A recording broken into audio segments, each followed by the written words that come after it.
Total 28 students आज मौजूद हैं यहाँ पर क्लास में। ओके, तो लास्ट टाइम पे हम लोगों ने सिलेबस के बारे में डिस्कस किया था। फर्स्ट पेपर को बताया था मैंने कि फर्स्ट पेपर में क्या क्या होता है। आज हम उससे थोड़ा सा आगे बढ़ते हैं और पेपर सेकंड के बारे में डिस्कस करेंगे। Paper second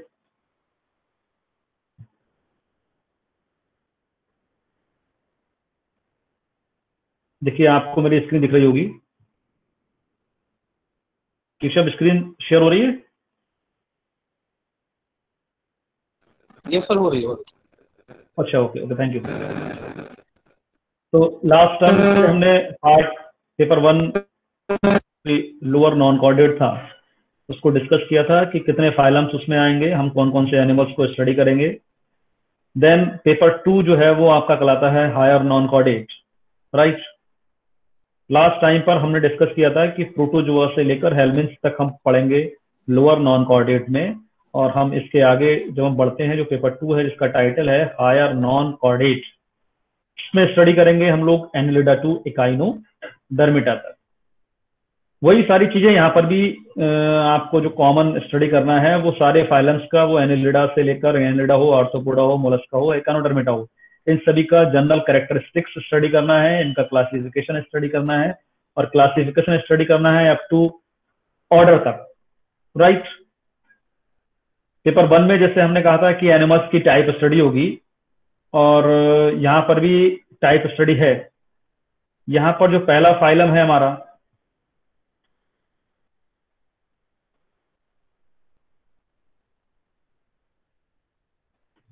that is Annelida.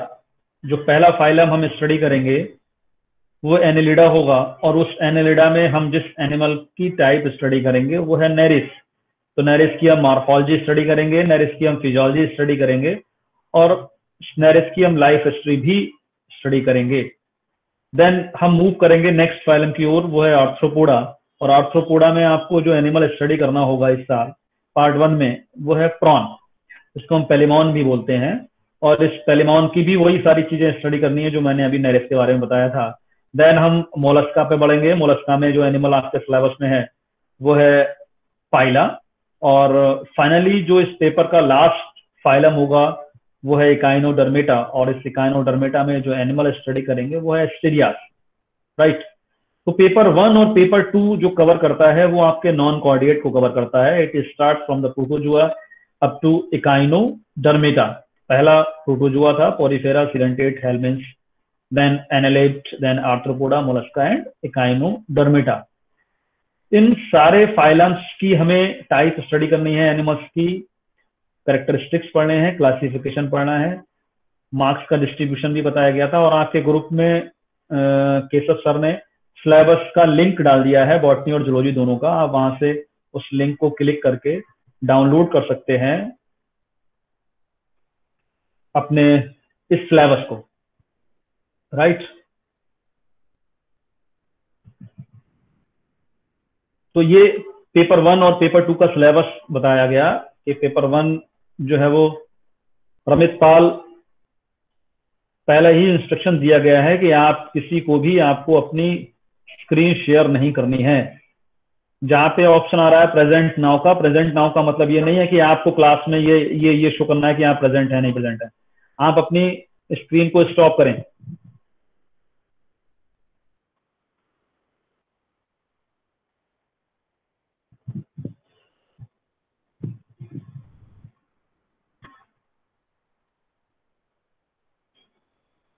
तो पहला इंस्ट्रक्शन आपको दिया गया है कि आपको अपना वीडियो ऑफ रखना है, माइक ऑफ रखना है, ठीक है। स्क्रीन को शेयर नहीं करना है। कुछ कंफ्यूजन हो जाता है एक्चुअल में, जहां पे प्रेजेंट नाउ लिखा हुआ है, प्रेजेंट नाउ पे आपको क्लिक नहीं करना है। प्रेजेंट नाउ का मतलब है कि आपकी स्क्रीन शेयर होगी।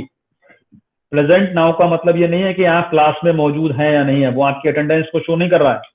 तो आपको सिर्फ और सिर्फ दो बातों पे ध्यान रखना है कि जब आपको बोला जाएगा कि आपको अपना माइक, इतना कहने के बावजूद भी आप लोग अपना एक्सपेरिमेंट करना नहीं छोड़ रहे हैं। मिस्टर आकाश कुमार, अगर आप टेक्नोलॉजी के यूज टू नहीं है तो आप उसमें ज्यादा अपना दिमाग ना लगाएं। डिस्टरबेंस क्रिएट ना करें बिल्कुल भी।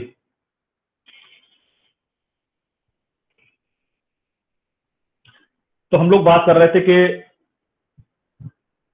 पेपर 1 और पेपर 2 का सिलेबस बताया मैंने, ठीक है। पेपर 1 में लोअर नॉन कोऑर्डिनेट्स को बताया और पेपर 2 में हायर नॉन कोऑर्डिनेट्स को बताया कि इन एनिमल्स को हमें स्टडी करना है, जनरल कैरेक्टरिस्टिक्स पढ़नी है सारे फाइलम्स की। और पेपर 3 जो है वो सेल बायोलॉजी और जेनेटिक्स का होगा, वो हम नेक्स्ट क्लास में डिस्कस करेंगे। तो कुछ जनरल बातें मैं आपको बताना चाहता हूं कि इस साल आपके ग्रुप में बॉटनी और जूलॉजी की टेक्स्ट बुक और प्रैक्टिकल बुक्स को भी कि उनका टाइटल क्या है, उनके राइटर्स क्या हैं, वो मेंशन कर दिया गया है। जूलॉजी में आपको जो प्रैक्टिकल बुक खरीदनी है वो है एस लाल की। राइटर जो है, जो ऑथर है उसके, वो एस लाल हैं। रस्तोगी पब्लिकेशन की बुक है और उस बुक का टाइटल होगा invertebrate, practical invertebrates for BSc part 1, right. तो जो लोग नई ले सकते हैं वो नई किताब पढ़ सकते हैं, और जो लोग पुरानी लेना चाहें तो पुरानी भी ले सकते हैं। ऐसा कोई बाउंडेशन नहीं है कि आपको नई बुक परचेज करनी है, क्योंकि प्रैक्टिकल आपके सिलेबस का एक अहम पार्ट है, एक मेन पार्ट है जो अपना एक मेन रोल प्ले करता है। बीएससी में आ गए हैं, ग्रेजुएशन में आ गए हैं, तो बहुत सारी चीजें बदलेंगी। क्वेश्चन कैसे करना है, क्वेश्चन कैसे समझना है आपको, क्योंकि यहाँ पर जो भी क्लास आपकी लगेगी, अभी तो हम लोग वर्चुअल क्लास पढ़ रहे हैं और मोस्ट प्रोबेबली इस मंथ के लास्ट तक आई थिंक जो है वो फिजिकली क्लास स्टार्ट हो जाएंगी, ऐसा मुझे लगता है। रूबरू होंगे आमने सामने। तो फिलहाल मैं आपको ये बताना चाहता हूँ कि 12th जो पढ़ के यहाँ पर आए और 12th से जब आप ग्रेजुएशन में आए तो बहुत सारे डिफरेंसेस होते हैं यहाँ पर। आपको पढ़ने का तरीका आपका और टीचर का पढ़ाने का तरीका दोनों बदल चुके होते हैं। यहाँ पर हम आपको लेक्चर देंगे, जो भी टीचर आएगा वो आपको लेक्चर देगा। सपोज दैट मुझे पेपर 1 पढ़ाना है तो मैं आपको पेपर 1 के बारे में डिस्कस करूंगा, और अगर पेपर 2 पढ़ाना है तो पेपर 2 को डिस्कस करूंगा, पेपर 3 पढ़ाना है तो पेपर 3 को डिस्कस करूंगा। मीन्स जो टॉपिक्स हैं वो आपको डिस्कस करे जाएंगे और उन टॉपिक्स का नोट्स जो है वो आपको खुद ब खुद तैयार करना होगा। फॉर एग्जाम्पल, जब हम जूलॉजी की बात करते हैं, जब हम बायोलॉजी से एक स्टेप आगे बढ़े हैं, यहाँ पे हम जूलॉजी और बॉटनी को अलग अलग पढ़ना की शुरुआत करेंगे। जूलॉजी का अलग सिलेबस होगा आपका, बॉटनी का अलग सिलेबस है। बॉटनी में भी सबने बुक्स बताई हैं, बॉटनी का सिलेबस भी आपको बताया गया है। तो हम धीरे धीरे स्टेप बाय स्टेप जब बढ़ेंगे, और साथ ही साथ पैरेलल जो काम होगा हमारा वो होगा प्रैक्टिकल। जो हमारा प्रैक्टिकल एस्पेक्ट्स हैं, आपको फाइल तैयार करनी होगी, आपको स्पेसिमेंट्स बनाने होंगे, आपको लैब प्रैक्टिकल्स करने होंगे, वो सब पार्ट ऑफ सिलेबस है, पार्ट ऑफ प्रैक्टिकल होगा आपका। तो अब अगर हम जूलॉजी की बात करते हैं तो हम यहाँ पर बेसिकली हम एनिमल्स के बारे में स्टडी करेंगे। हम उनकी हैबिट, हम उनके हैबिटाट के बारे में डिस्कस करेंगे, हम उनकी लाइफ हिस्ट्री के बारे में डिस्कस करेंगे, हम उनके क्लासिफिकेशन के बारे में डिस्कस करेंगे।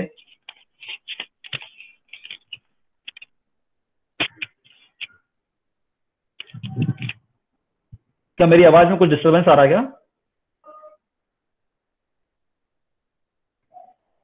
कुछ बच्चे पूछ रहे हैं कि मेरी आवाज क्लियर नहीं आ रही है। हो सकता है कि आपका नेटवर्क है। हाँ, तो वो हाँ, यस यस यस, पर्टिकुलर किसी का नेटवर्क अगर बैंडविड्थ डिस्टर्ब हो रही होगी तो हो सकता है नेटवर्क के क्लियर आवाज ना आ रही है आपको। खैर, तो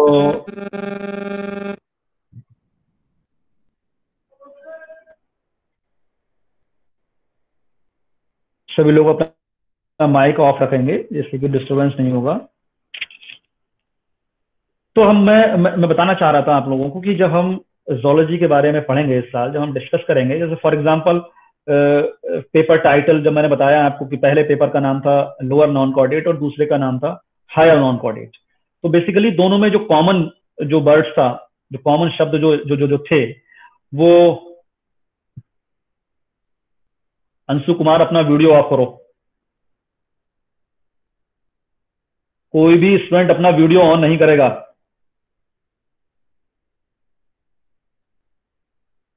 अगर कोई भी अपना वीडियो ऑन कर रहा है तो उसको रिमूव कर दिया जाएगा। पहला इंस्ट्रक्शन आपको था कि कोई भी अपना वीडियो ऑन नहीं करेगा, कोई भी अपना माइक ऑन नहीं करेगा। जिससे कि क्लास जो चल रही है वो क्लास डिस्टर्ब नहीं होगी, अदरवाइज आपको उस क्लास से रिमूव कर दिया जाएगा।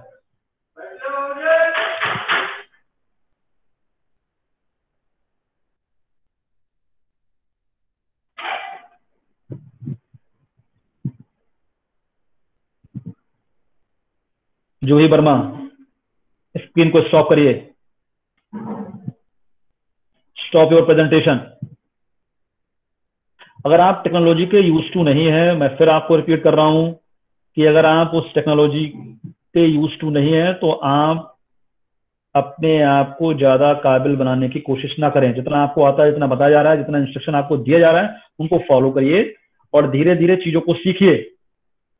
पहला इंस्ट्रक्शन दिया गया है कि जब आप क्लास में एंटर करेंगे, आप अपने माइक और वीडियो को ऑफ करेंगे। इसके अलावा आपको किसी भी आइकॉन को छूने की जरूरत नहीं है। एक आइकॉन आ रहा होगा प्रेजेंट नाउ, जूही वर्मा बार बार प्रेजेंट कर रही है अपने आप को, अपना अपना प्रेजेंटेशन बार बार जो है वो स्क्रीन को शेयर कर रही है। ये बताया गया है आपको कि प्रेजेंट नाउ का मतलब है कि आपकी स्क्रीन शेयर हो जाएगी। प्रेजेंट नाउ पर आपको क्लिक करके ये बताने की जरूरत नहीं है कि आप क्लास में मौजूद हैं। जो भी क्लास में है वो हमको दिख रहा है, पार्टिसिपेंट्स की लिस्ट में हम उनको देख पा रहे हैं कि कौन कौन लोग जुड़े हुए हैं। तो डिस्टर्बेंस करेंगे, जो जो फ्लो होता है वो ब्रेक होता है अगर आप बीच में कुछ न्यूसेंस को क्रिएट करते हैं तो। क्लियर? तो मैं आपको बता रहा था कि हायर नॉन कोऑर्डिनेट और लोअर नॉन कोऑर्डिनेट दोनों में जो कोऑर्डिनेट, जो नॉन कोऑर्डिनेट वर्ड है वो कॉमन हो रहा है। और हमें जो इस साल स्टडी करना है, आपको पार्ट 1 में जो स्टडी करना है वो बेसिकली नॉन कोऑर्डिनेट्स को हमें स्टडी करना है। नॉन कोऑर्डिनेट्स जो टर्म है आप सब समझ रहे होंगे, शायद पढ़ के भी आए होंगे 12th क्लास से, कि ये वो एनिमल हैं जो कोऑर्डिनेट नहीं है। बेसिकली नॉन लगा दिया गया है। अब नॉन कोऑर्डिनेट है तो ये आपको पता होना चाहिए कि डिफरेंसेस क्या होने चाहिए। बेसिक डिफरेंसेस जो होते हैं कोऑर्डिनेट और नॉन कोऑर्डिनेट में, वो आपको पता होने चाहिए। तो इस साल जो एनिमल्स पढ़ेंगे उन सारे के सारे एनिमल्स में 3 जो चीजें हैं वो मिसिंग होंगी। ठीक है? पहला नोटोकॉर्ड मिसिंग होगी, दूसरी नर्व कॉर्ड मिसिंग होगी, और थर्ड कैरेक्टर जो है वो फेरेंजियल गिल्स। ये 3 कैरेक्टर ऐसे हैं जो कि फाइलम प्रोटोजोआ से लेके इकाइनोडर्मेटा तक आपको मिसिंग होंगे। यानी कि ये कैरेक्टर्स इन एनिमल्स में मौजूद नहीं होंगे। तो हमें जो एनिमल्स पढ़ना है वो सारे के सारे नॉन कोऑर्डिनेट, राइट? अब हमने डिफरेंशिएशन करा। हमने पेपर 1 और पेपर 2 में जो डिफरेंशिएशन करा, हमने एक को लोअर बोल दिया, एक को हमने हायर बोल दिया।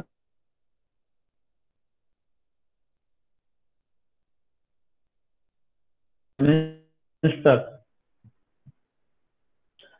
और हायर को कैटेगराइज किया हमने कहां से? एनेलिडा से इकाइनोडर्मेटा तक। तो नॉन कोऑर्डिनेट को भी हमने डिवाइड कर दिया है लोअर नॉन कोऑर्डिनेटा में और हायर नॉन कोऑर्डिनेटा में। बेसिकली एक सिंपल सी बात आप समझने की कोशिश करेंगे यहां पर कि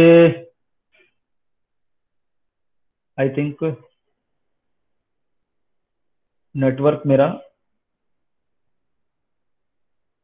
तो प्रॉपर है, हो सकता है नेटवर्क के इशू, क्योंकि ये वर्चुअल चीजें हैं और ये सब इश्यूज तो रहेंगे।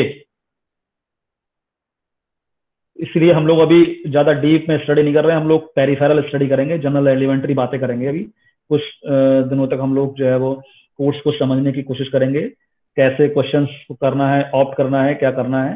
क्योंकि जब हम लोग फिजिकली क्लास में आएंगे तब हम लोग अच्छे से इंटरेक्ट कर पाएंगे।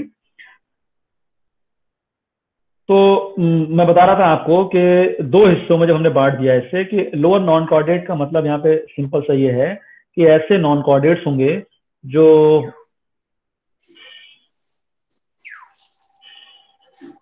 जो सिंपलेस्ट वन होंगे। ये प्रांशु वर्मा कौन है भाई? Who is the Pranshu Verma? Of your video. Pranshu Verma की, प्रांशु वर्मा के नाम से जो भी स्टूडेंट है वो अपना वीडियो ऑफ करें भाई। वीडियो ऑफ करो।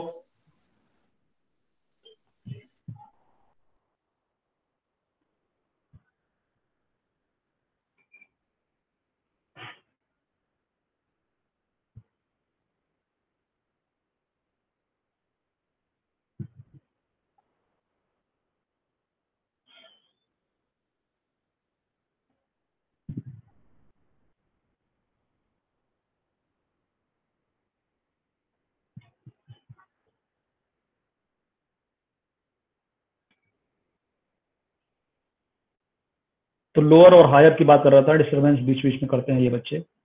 मैं बार बार फिर रिपीट कर रहा हूँ कि जो चीज़ आपको नहीं पता है, आपके फ़ोन में जो ऑप्शंस आपके हैं, जो आपको नहीं क्लियर हो रहे हैं, तो आप उन ऑप्शंस को टच ना करें। जरूरत नहीं है कि आपको जो ऑप्शन नहीं आ रहा है और वो ऑप्शन आप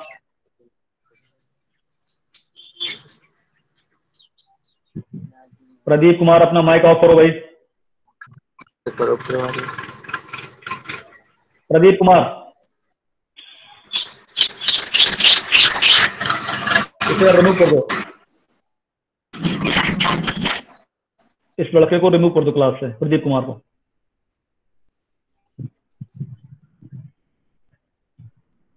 जूही वर्मा, आप अपनी वीडियो ऑन करें, पहले स्क्रीन को स्टॉप करके वीडियो ऑन करो जूही।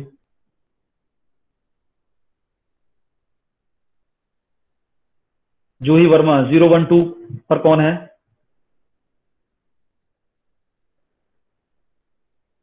बार बार स्क्रीन शेयर क्यों कर रही हो तुम जूही? माइक ऑन करो, माइक ऑन करो अपना। हाँ वो बताओ। हट हट रहा था तभी। क्या बोल रही हो? सर वो हट जाता बीच में से बार बार तभी। प्रेजेंट नाउ पे क्लिक मत करो, प्रेजेंट नाउ पे क्लिक करोगे तो बार बार स्क्रीन शेयर होगी और डिस्टर्बेंस क्रिएट होगा। यस सर, अब ओके, ठीक हो गया, ठीक हो गया। हाँ माइक बंद करो, वीडियो बंद करो।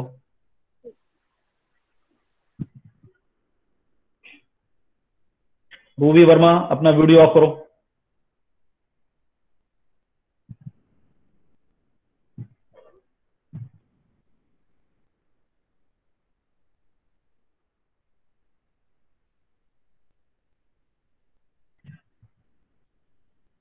कॉर्डेट नॉन कॉर्डेट के बारे में हम डिस्कस कर रहे थे। क्लास डिस्टर्ब होता है ना, फ्लो डिस्टर्ब होता है जब आप लोग इस तरीके का न्यूसेंस क्रिएट करते हैं, तो जो क्लास का फ्लो होता है वो डिस्टर्ब हो जाता है।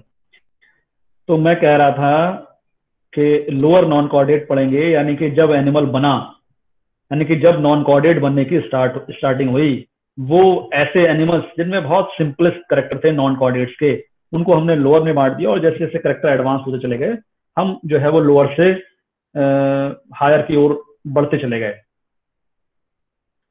तो ये कुछ बेसिक बातें थी जो हम लोग ने डिस्कस करी आज, कि नॉन कॉर्डेट का मतलब है कि वो। रूबी अपना माइक ऑफ करो भाई, क्यों तुमने माइक ऑन कर लिया?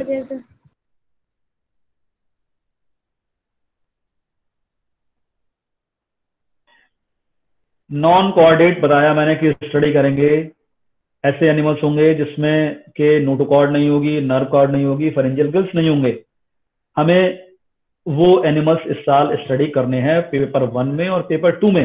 अब पेपर का अगर पैटर्न की बात करते हैं, तो पेपर जो आपके आएंगे इस साल सिलेबस में जो होंगे आपके, वो चाहे बॉटनी का हुआ, चाहे वो जोलॉजी में हुए, चाहे वो केमिस्ट्री में हुए, पेपर का जो पैटर्न होगा वो 3 सेक्शंस में पेपर आपको मिलेंगे। Section A, section B and section C. Section A जो होगा वो लॉन्ग क्वेश्चंस पर बेस्ड होगा, सेक्शन बी जो होगा वो शॉर्ट आंसर्स पे होगा, और सेक्शन सी जो होगा वो एमसीक्यू, यानी कि ऑब्जेक्टिव बेस्ड क्वेश्चंस होंगे, आपके ऑब्जेक्टिव आंसर्स होंगे उसमें। तो सेक्शन ए में आपके 3 क्वेश्चंस होते हैं लॉन्ग, हर क्वेश्चन में एक चॉइस होगी। ऐसे जो सेक्शन बी होगा उसमें कुल मिला के आपके 8 शॉर्ट क्वेश्चंस होंगे, उनको 5 अटेम्प्ट करने होंगे आपके लिए, और 5 जो है वो ऑब्जेक्टिव क्वेश्चन होंगे। कुल मिला के जो लॉन्ग क्वेश्चन होता है वो 6 मार्क का होगा, और शॉर्ट आंसर 2 मार्क का होगा, और जो एमसीक्यू है वो 1 मार्क का होगा, राइट। तो इस तरीके से जब आप क्वेश्चंस को अटेम्प्ट करेंगे तो कुल मिला के 33 मार्क का एक पेपर होगा, मार्क्स का, और वो आपको अटेम्प्ट करना होगा। और क्वेश्चन की डिमांड क्या है, क्या क्वेश्चन पूछ रहा है, उसी के बिहाफ पे आपको उसका आंसर देना होगा। तो ये बात हुई पेपर 1 और पेपर 2 की। नेक्स्ट क्लास में हम लोग बात करेंगे पेपर 3 के बारे में, कि थर्ड पेपर जो है उसका टॉपिक क्या है और क्या क्या उसका सिलेबस है। तब तक आप लोग क्या करेंगे, अगर क्या किसी बच्चे पे इस समय प्रैक्टिकल की बुक है? अगर हो तो माइक खोल के ऑन करके वीडियो ऑन करो और माइक खोल के बताओ। किसी स्टूडेंट पे प्रैक्टिकल की नई या पुरानी बुक जोलॉजी की?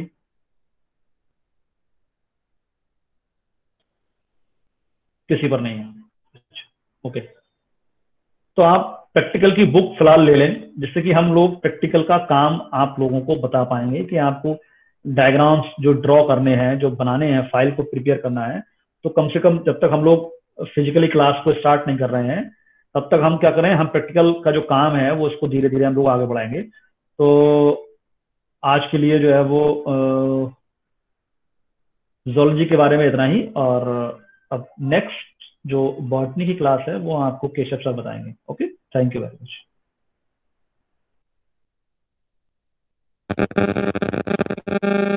Good morning students. आवाज आ रही है बेटा मेरी प्रॉपर्ली सभी को? टेक्स्ट बॉक्स में बताओ, माइक कोई नहीं ऑन करेगा। अगर आवाज नहीं आ रही है तो आप टेक्स्ट बॉक्स में बता सकते हैं। आ रही है शिवापाल केशव, बेटा आवाज ये आ रही बंद कर लो। आ रही है सर आवाज आ आवाज? रही है? हाँ हाँ, आवाज आ रही है। ठीक थोड़ा है। सा डिस्टर्बेंस हो रहा है, पता नहीं क्यों कुछ। हाँ, नेटवर्क की वजह से आई थिंक हो रहा होगा। अच्छा अच्छा, ठीक, ओके। जी, तो बेटा आज हम लोग बॉटनी की सेकेंड क्लास करेंगे। फर्स्ट क्लास में मैंने आपको बताया था कि सिलेबस जो है हमारा, वो फर्स्ट पेपर का सिलेबस किस तरीके से काम करता है, क्या क्या उसमें यूनिट्स हैं और क्या क्या चीजें हैं। और पेपर 1 हो, पेपर 2 हो, पेपर 3 हो, जो भी हो, तीनों ही पेपर्स में हम लोगों के 33 और 34 मार्क्स का रहता है। तीनों ही पेपर्स में अलग अलग चीजें आती रहती हैं। शॉर्ट आंसर्स आते हैं, लॉन्ग आंसर्स आते हैं, और वेरी शॉर्ट या फिर ऑप्शनल टाइप के क्वेश्चन आते हैं। तो इस टाइप का आपका रहता है। 50 नंबर का प्रैक्टिकल रहता है हर सब्जेक्ट का, कुल मिला के 150 मार्क्स का एक सब्जेक्ट का आपका रहता है। ये राजन वर्मा, बेटा आप सब लोग स्क्रीन शेयर करना बंद करें, और जब मैं अभी बात करूंगा आपसे तो एक एक करके माइक का बता दूंगा आपको। अपना एक एक करके माइक खोलेंगे, कुछ रहेगा तो। ये अंशु कुमार सर, एक पेपर 50 मार्क्स का आएगा, क्या है 33 का। तो ऐसा है बेटा, फर्स्ट पेपर आपका 33 का होगा, सेकंड जो है वो आपका 33 का होगा, थर्ड पेपर जो है वो 34 मार्क्स का होगा। और किसी को कुछ रिलेटेड इससे अभी पूछना हो तो पहले पूछ ले, फिर हम थोड़ा स्टार्ट करते हैं। आवाज में डिस्टरबेंस बेटा नेटवर्क की वजह से हो सकता है, मेरी तरफ से तो क्लियर है और काफी लोगों को क्लियर आ रही है। आपका अपना नेटवर्क इश्यू भी हो सकता है, यही मैं पहले भी मैसेज कर रहा था। तो अपना अपना नेटवर्क में बैठे, जहां आप लोगों का नेटवर्क सही से आ रहा हो वहां पर बैठे। तो फर्स्ट सेकंड पेपर 33 मार्क्स के, थर्ड पेपर 34 मार्क्स का, टोटल 100 हो गया थ्योरेटिकल का, और 50 मार्क्स का प्रैक्टिकल। तो टोटल एक सब्जेक्ट के लिए 150 मार्क्स हो गए। ऐसे ही तीनों सब्जेक्ट होंगे तो फिर 150 150 150 करके 450, आउट ऑफ 450 आपका रिजल्ट जो भी रहता है वो रहता है। अब बॉटनी में, जूलॉजी में और केमिस्ट्री तीनों में ही 3-3 पेपर्स होते हैं। तो तीनों पेपर्स में से मैंने पेपर 1 के बारे में आपको बताया था। एक बार जरा मैं इससे पहले आपको बता दूं कि रूबी बेटा ये बंद करो अपना स्क्रीन शेयर। पहले एक बार आप सब लोग थोड़ा सा इससे गूगल मीट को चलाने का समझ लें अपना आपस में, है ना। गूगल मीट ऐसा नहीं कि आप केवल हमारे ही क्लास में समझ सकते हैं, आप पहले अपना अलग से चला के पहले सीख लें उसको कैसे करना है। क्योंकि ऐसे अगर डिस्टर्बेंस होता रहेगा तो हम लोग कुछ नहीं बता पाएंगे। 1.5-2 घंटे का हम लोगों का टाइम पीरियड रहता है, उसमें भी हम लोग अगर काम की बात नहीं करेंगे तो नहीं चलेगा। राजन वर्मा, रूबी वर्मा, आप दोनों के मोबाइल में स्क्रीन शेयर हो रहा है, बंद करिए। वीडियो शेयर हो रहा है, बंद करिए इसको। वीडियो का जो ऑप्शन आ रहा है उस पर क्लिक करिए, जब वो रेड हो जाए तो बंद हो जाएगा। स्क्रीन पर आपके ऑप्शन आ रहा होगा, ठीक है। तो अब मैं बताऊंगा आपको कि सिलेबस कैसे देखना है। इसमें आपको जो स्क्रीन दिख रही होगी, इसमें आपको स्क्रीन जो दिख रही है, आपको मेरी स्क्रीन दिख रही है। स्क्रीन पर आपको MJPRU यानी कि महात्मा ज्योतिबा फुले रोहिलखंड यूनिवर्सिटी की वेबसाइट दिख रही है सभी को। इसमें लिखा हुआ आपको दिख रहा होगा syllabus for affiliated college and university campus. ये सिलेबस में पहले अंडर ग्रेजुएट सिलेबस आ रहा है, ये सारे यूजी के यानी BSc BA जो भी हैं उन चीजों के सिलेबस दिए गए। इसमें जब हम लोग फर्स्ट कॉलम में नीचे आते जाएंगे तो आपको देखो ये केमिस्ट्री का आपका BSc का सिलेबस मिलेगा, इसके नीचे जूलॉजी का मिलेगा, और इसी में राइट हैंड साइड जाएंगे तो बॉटनी का सिलेबस मिलता है। अगर जैसे आपको बॉटनी का सिलेबस देखना है तो इस पर क्लिक करेंगे हम लोग, और ये आपके सामने बॉटनी का सिलेबस आ गया। अब बॉटनी का सिलेबस जो आपके सामने खुला है उसमें first year, second year, third year और प्रैक्टिकल सभी का सिलेबस है। लेकिन आपको इस समय मैं केवल BSc फर्स्ट ईयर का बता रहा हूँ, आपको केवल यही वाला अपना पार्ट सेव करना है। और अगर आप बाई चांस अपना प्रिंट आउट वगैरह भी लेते हैं तो अपना इतने पार्ट का लेकर के रख ले बीएससी फर्स्ट ईयर का। तो बीएससी फर्स्ट ईयर वाले पार्ट में आप देख रहे होंगे कि इसमें पहले पेपर 1 दे दिया है इन्होंने, diversity of virus bacteria and fungi. Paper 2 जो है वो diversity of algae lichen and bryophyta. Paper 3 diversity of pteridophyte and gymnosperm. इसके आगे जो ये लिखा हुआ है ना MM50 मैक्सिमम मास 50, ये 50 का नहीं है, ये थोड़ा सा मिसप्रिंट हुआ है इसमें, उस पर ध्यान न दें। तो पेपर 1 जो होगा आपका वो वायरसेस बैक्टीरिया और फंजाई की जो डाइवर्सिटी है उसके बारे में होगा। पेपर 2 एल्गी लाइकन्स और ब्रायोफाइट्स की डाइवर्सिटी के बारे में होगा। और पेपर 3 में हम लोग टेरिडोफाइट और जिम्नोस्पर्म्स की डाइवर्सिटी को रीड करेंगे। तो ये तो उन्होंने ऊपर समराइज वे में दे दिया कि पेपर्स में हेडिंग्स क्या रहेंगी, ओवरऑल क्या रहेगा। नीचे इसके नीचे थोड़ा सा आप आएंगे जब, तो आप यहाँ देख रहे होंगे पेपर 1। यहाँ पे पेपर 1 को फिर यूनिट वाइज पूरा डिटेल में दिया हुआ है। जैसे फर्स्ट यूनिट में history, nature, classification of virus, bacteria and fungi है, यानी वायरस, बैक्टीरिया, फंजाई जितने भी माइक्रोबायोलॉजी के जो भी हमारे कंपोनेंट्स रहते हैं उन सबकी हिस्ट्री, नेचर और क्लासिफिकेशन यानी कि उनके बेसिक्स को हम फर्स्ट यूनिट में पढ़ने वाले हैं। फिर यूनिट 2 में हम लोग वायरस का सभी टाइप की चीजें पढ़ेंगे, लाइक वो कैसे इन्फेक्ट करते हैं, ट्रांसमिट कैसे होते हैं, उनका जीनोम ऑर्गेनाइजेशन यानी उनके जीन वगैरह डीएनए कैसा होता है, वो कैसे रेप्लिकेशन करते हैं। इसके लिए हम बहुत बढ़िया एग्जाम्पल लिख लेंगे टोबैको मोज़ैक वायरस का, ठीक है। ऐसे ही प्लांट वायरस के purification, serology, electron microscopy, structure वगैरह उनके सारे हम लोग पढ़ेंगे। वायरस की पूरी डिटेल हम लोग यूनिट 2 में पढ़ेंगे। यूनिट 1 में हम उनका जनरलाइज पढ़ेंगे सभी का, और यूनिट 2 में स्पेसिफिकली हम वायरस के बारे में उसका पैटर्न। यूनिट 3 में हम लोग इसी तरीके से स्पेसिफिकली बैक्टीरिया के बारे में पढ़ेंगे, और यूनिट 4 में फंजाई के बारे में, ठीक है। तो यहाँ से आप लोग सिलेबस ले सकते हो, और ये पीछे मैंने जैसे दिखाया था यहीं से आप लोग जूलॉजी का क्लिक करेंगे तो आपको जूलॉजी का मिल जाएगा, केमिस्ट्री का क्लिक करेंगे तो केमिस्ट्री का सिलेबस मिल जाएगा। तीनों सिलेबस डाउनलोड करने के बाद उनमें से जो आपके काम की चीजें हैं आप चाहे मोबाइल में उसको सेव कर लें, और चाहे उसको फिर आप आराम से उसमें देख सकते हैं, अपना प्रिंट आउट लेकर के उस पार्ट को देख सकते हैं।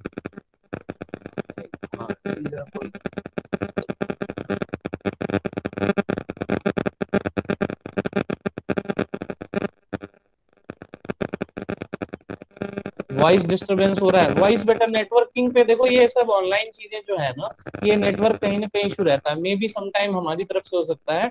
और वैसे हम लोग तो अपना नेटवर्क का स्ट्रेंथ लेकर ही उस तरीके से बैठते हैं, तो आपकी तरफ से डिस्टरबेंस ज्यादा हो सकता है। मैं फिर से बता दूं कि जो आपको वो रहती है, आप लोग ऐसी जगह अपने देख करके बैठे जहां पर आप लोगों का नेटवर्क प्रॉपरली आ रहा हो। ये अंशु कुमार मैसेज किया है, सर बुक्स हिंदी में चलेंगी? बिल्कुल चलेंगी, अगर आपके पास हिंदी में अवेलेबल है, हिंदी में कहीं से मिल जाती हैं। सारी बुक्स जो इंग्लिश में आती हैं वो बीएससी के लिए इंग्लिश में भी आती हैं, तो आपको हिंदी इंग्लिश दोनों वाली मतलब मिल सकती हैं, कोई ऐसी दिक्कत नहीं है। और आपको जिसमें कंफर्टेबल हो वो रहेंगे। बट मेरी एक पर्सनल एडवाइस ये है कि आप लोग जो है वो थोड़ा थोड़ा धीरे धीरे हिंदी से इंग्लिश की तरफ स्विच करें, ताकि आपको आसानी रहेगी आगे पढ़ने में, क्योंकि अच्छी जो भी किताबें आती हैं वो बहुत सारी अच्छी किताबें हिंदी में नहीं आती। तो धीरे धीरे कोशिश करिए, फिलहाल आप हिंदी वाली भी ले सकते हैं, कोई दिक्कत नहीं, ठीक है। और किसी को कोई डाउट हो तो अपना टेक्स्ट बॉक्स में मुझे भेज सकता है, बता सकता है, तो उस बारे में पहले बात कर लेते हैं फिर मैं बताऊंगा।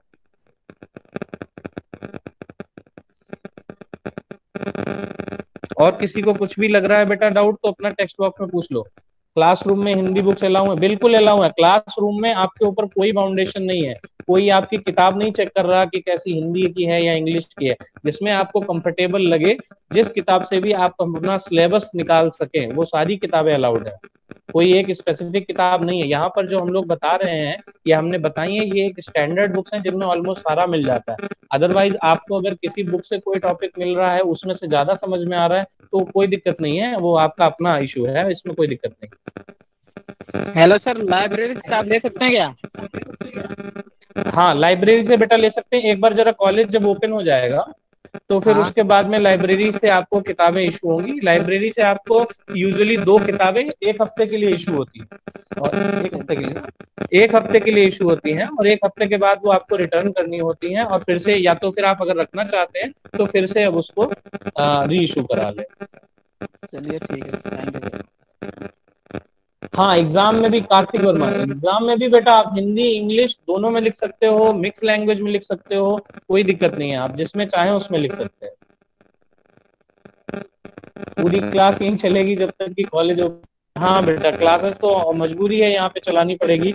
और मैंने बताया ना कि अभी ये ऑनलाइन क्लासेस हम लोग अपने पर्सनल एफर्ट से चला रहे हैं, ऑनलाइन क्लासेस, ताकि आप लोगों को कम से कम जब ये जो टाइम बर्बाद हो रहा है इसका कुछ तो यूटिलाइजेशन हो, आपको चीजें कम से कम पता चल जाए।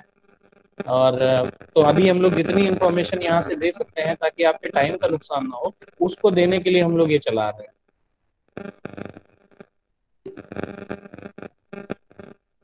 मिक्स्ड लैंग्वेज का सर, जैसा रमेश सर बता रहे हैं कि मिक्स्ड लैंग्वेज का इस्तेमाल आप कर सकते हैं, हिंदी का भी कर सकते हैं, इंग्लिश का भी कर सकते हैं। फिलहाल प्योर हिंदी का तो मत करिए, उसमें दिक्कत होगी, मिक्स और इंग्लिश का इस्तेमाल करेंगे तो बेहतर रहेगा। और जितना जल्दी सीख लेंगे आप लोग, चाहे इस साल चाहे अगले साल तक, तो ठीक रहेगा, दोनों में हो जाएगा।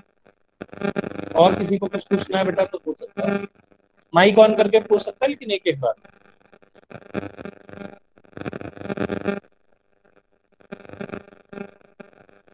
ठीक है, तो अभी कुछ टॉपिक डिस्कस करना स्टार्ट करें, और किसी को कुछ पूछना हो तो पूछ लो बेटा। मैंने बताया था पेपर फर्स्ट में हम लोग सबसे पहले वायरस वाली थोड़ी सी बात करेंगे, तो आज बिल्कुल थोड़ा सा पार्ट हम लोग केवल इंट्रोडक्टरी काइंड ऑफ समझ लो, थोड़ा सा पार्ट डिस्कस करेंगे, फिर उसके बाद हम लोग देखेंगे कि कैसे क्या। तो ठीक है, आप सभी लोग स्क्रीन पर ध्यान दें, ये हम लोग पीपीटी से प्रेजेंटेशन कर रहे हैं क्योंकि क्लासरूम वाले से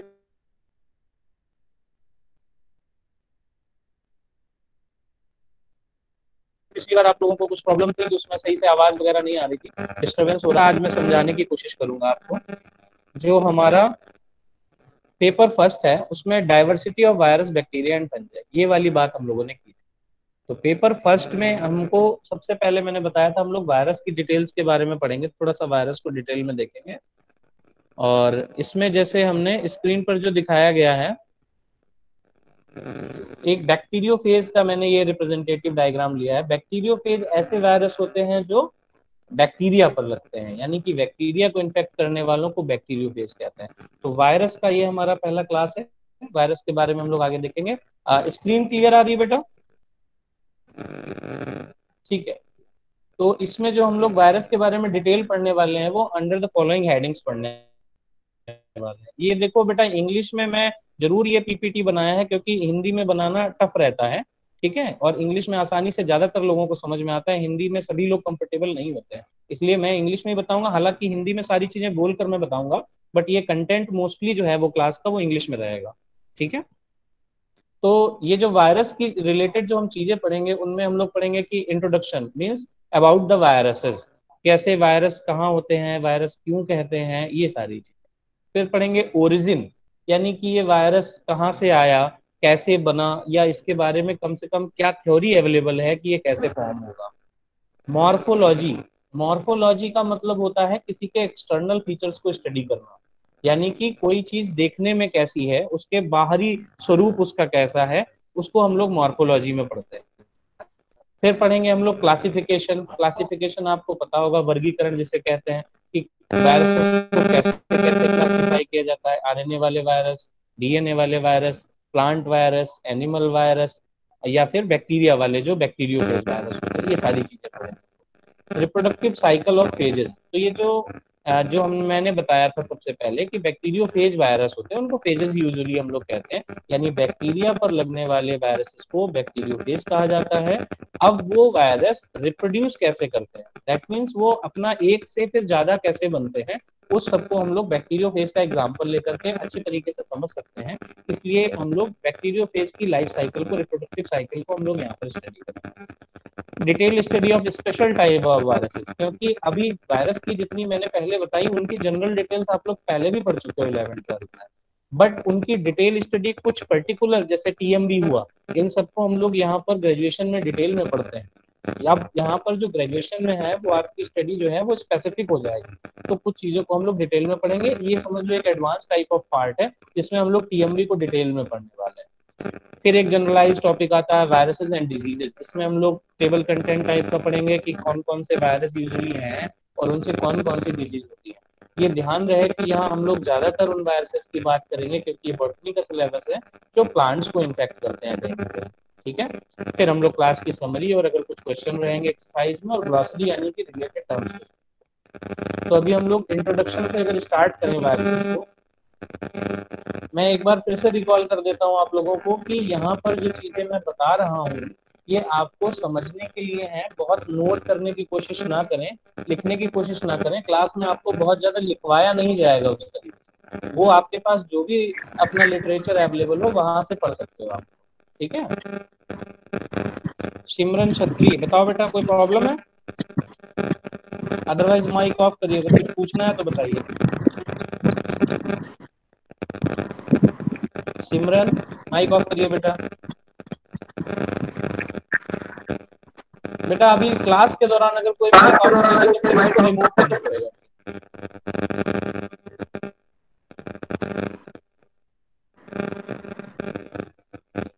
तो इंट्रोडक्शन जब हम लोग वायरसेस का देखते हैं तो स्क्रीन पर ध्यान देंगे आप लोग कि viruses are considered to be at the border line of living and non living world. यानी ये हम लोग पहले भी पढ़ चुके हैं, आप लोगों ने पहले भी किताबों में पढ़ा होगा कि वायरसेस जो होते हैं वो लिविंग और नॉन लिविंग यानी कि जीवित और मृत के बीच की कड़ी होते हैं। कैसे कड़ी होते हैं? If they are floating around in the air और sitting here and there they are inert. अगर वो हवा में है, जमीन पे है, कहीं भी इधर उधर हैं, तब फिर वो वैसे ही इनर्ट पड़े रहते हैं यानी बिना काम के पड़े रहते हैं। वो कोई भी अपनी मेटाबॉलिक प्रोसेस नहीं करते, कुछ भी नहीं करते, वो वैसे के वैसे ही पड़े रहते हैं। But if they come into contact with a suitable plant, animal, bacterial cell, they come alive. लेकिन जैसे ही उनको कोई भी होस्ट मिलता है, कोई प्लांट हो सकता है, एनिमल हो सकता है, कोई बैक्टीरिया की सेल हो सकती है, वो सारे जीवित की तरह बिहेव करने लगते हैं, लिविंग हो जाते हैं, अलाइव हो जाते हैं। तो इसीलिए इनको कहा जाता है कि ये जीवित और मृत के बीच की कड़ी है, क्योंकि जब तक ये किसी भी बॉडी से बाहर रहेंगे तब तक ये कुछ भी नहीं करेंगे, वैसे ही इनर्ट पड़े रहेंगे, ना ही इन पे किसी चीज का कोई फर्क पड़ेगा। लेकिन जब ये किसी प्लांट बॉडी में या एनिमल या बैक्टीरियल बॉडी में आते हैं तब ये फिर आकर के अपना रिप्रोडक्शन शुरू करते हैं, इन्फेक्शन स्टार्ट करते हैं और अलग अलग चीजें करते हैं जिसके बहुत इफेक्ट्स आते हैं। तो तब ये जाकर के अलाइव होते हैं। तो अगर किसी बॉडी के अंदर है तो अलाइव और बॉडी से बाहर है तो डेड। इसीलिए ये लिविंग और नॉन लिविंग के बीच की लिंक समझे जाते हैं। दूसरा पॉइंट इसमें इंट्रोडक्शन में दिया है, the term virus has originated from a Latin word which means poison and that was given by Louis Pasteur. Louis Pasteur एक साइंटिस्ट थे, फ्रेंच केमिस्ट थे एक्चुअली। तो इन्होंने वायरस को सबसे पहले देखा था, इसीलिए इन्होंने उसका नामकरण किया था। और उस समय क्या, आज भी लैटिन जो लैंग्वेज है, हालांकि वो डेड लैंग्वेज है, बट लैटिन का यूज किया जाता है ज्यादातर साइंटिफिक टर्म्स को देखने में। तो वायरस जो है वो भी एक लैटिन टर्म है जिसका मीन्स होता है poison.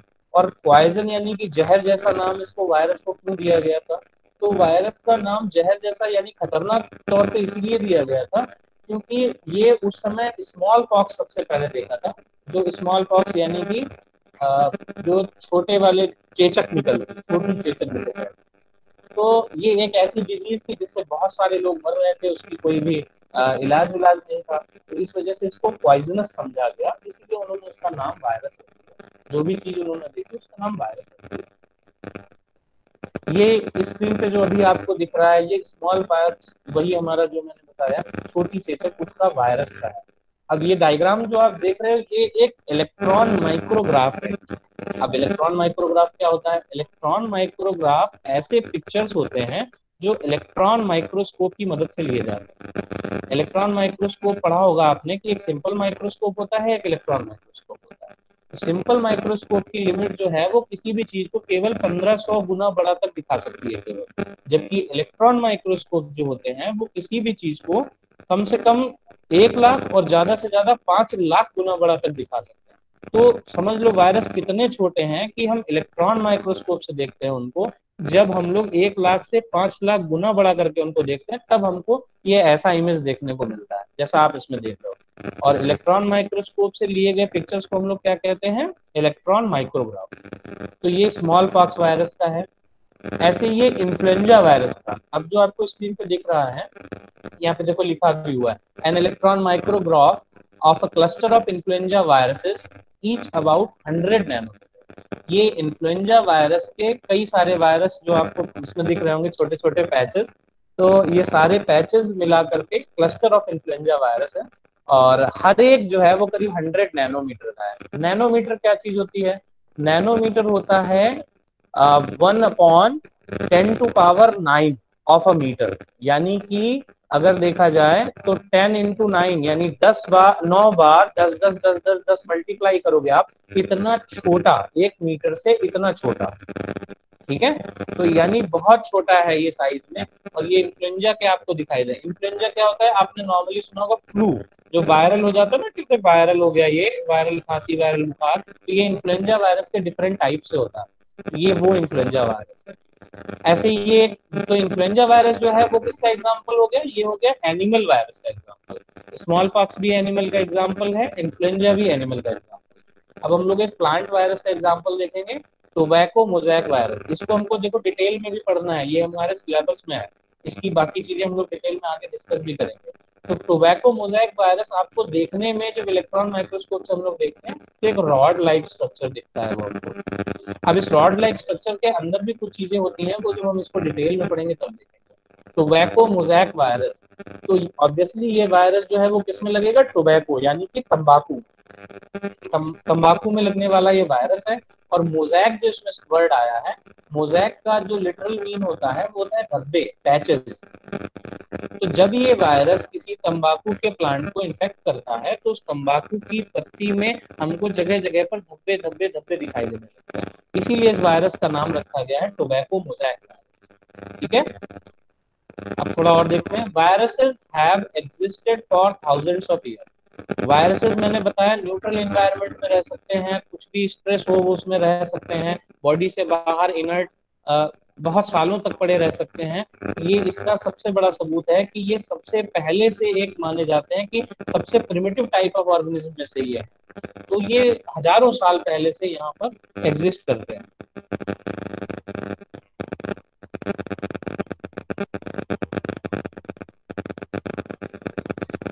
The first evidence comes from historical records showing evidence of smallpox like disease in Asia. In the 19th century, germ theory was developed, which states that all infections are caused by a particular microbe that can be grown, are microscopic and can be retained by filters. तो small pox के 19th century, उससे पहले के historical records भी मिलते हैं, और 19th century में तो इसको आइसोलेट कर दिया गया था, और जिसके बाद में इसकी फर्दर स्टडी की गई।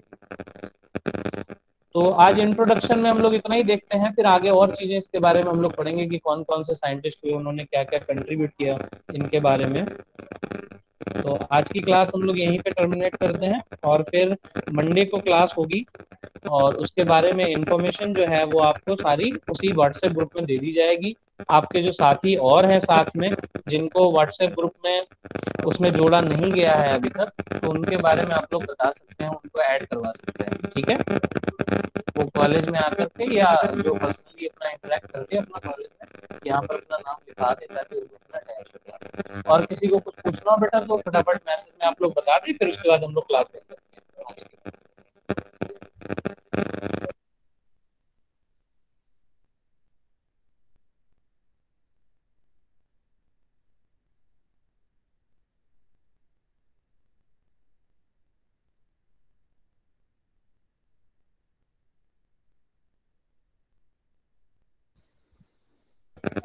तो किसी को कुछ नहीं पूछना है तो हम लोग आज की क्लास यही टर्मिनेट करते हैं, फिर हम लोग देखते हैं। रमेश सर कुछ बताना है इन लोगों को? और नहीं बस ये मैंने भी काफी हो गया।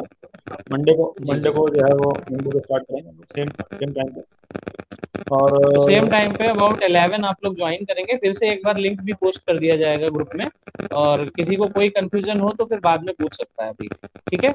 Okay sir. और जो लोग ग्रुप में नहीं है वो, और कोई नियर एंड इनके आसपास से कोई हो तो वो बोल दें कि अपने आप को ज्वाइन कराने के लिए, ठीक है। बाकी बाकी बाकी मंडे को classes will be regular from Monday. हाँ बेटा रेगुलर होंगी, एक्सेप्ट द हॉलीडेज। हॉलीडेज के सिवा बाकी क्लासेस रेगुलर ही होंगी। टाइमिंग वेरिएबल हो सकती है, लेकिन अभी तक 11 ही बजे टाइम रखा गया है। अगर कुछ भी चेंजेस होते हैं तो वो आपको व्हाट्सएप ग्रुप में ही बताए जाएंगे। तो व्हाट्सएप ग्रुप के नोटिफिकेशन जो हम लोग जो भी नोट्स दे रहे हैं वहां पे देख सकते हैं। ये क्वेश्चंस वगैरह बेटा सारे हम लोग डिस्कस करेंगे फिर बाद में, ठीक है? ओके। रिकॉर्डिंग रिकॉर्डिंग ऑफ कर दो ऐश्वर्य।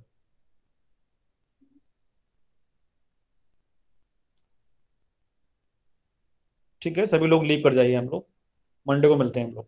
Thank you.